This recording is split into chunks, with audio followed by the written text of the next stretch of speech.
Hi, my name is Autumn, and I'm sharing my story here while I'm writing my memoir. My memoir is titled, I Have to Tell, because I have to tell. And that's what happens when you talk about your trauma and you talk about your grief and your pain and what you're going through and your experiences. You take the power away from them. They become not so huge and you feel liberated. It's quite magical, to be honest. I'm sharing my story while I'm writing my memoir, as I said, and I'm here to read an excerpt from it. This is from the chapter I called Ginger, and Ginger was my very first childhood dog, and she was magical, and she saved my life on a number of occasions.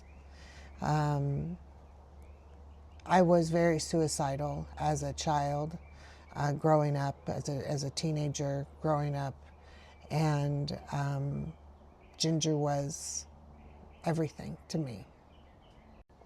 If you can relate to this, please give me a like, a share, if you think somebody else could benefit from hearing my story and feel a little less alone. Thanks. Ginger was my dog, my shadow, my lifeline.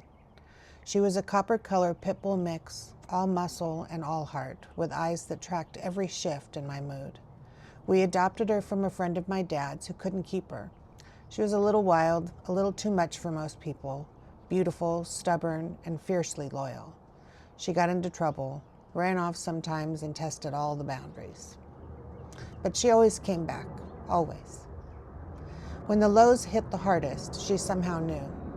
She would show up outside my window, scratching softly at the screen I thought Dad didn't know I could remove. Of course he knew. He told me later that he would come in sometimes and watch us sleep. I would pop the screen loose and she would scramble inside, nails skittering across the floor, climbing onto the bed before I could stop her. She pressed herself against me, warm and solid, grounding me in a way nothing else could. She didn't judge me. She didn't ask questions. She didn't need explanations. She just would rest her head on my chest like she was saying, stay, breathe. You're not done yet.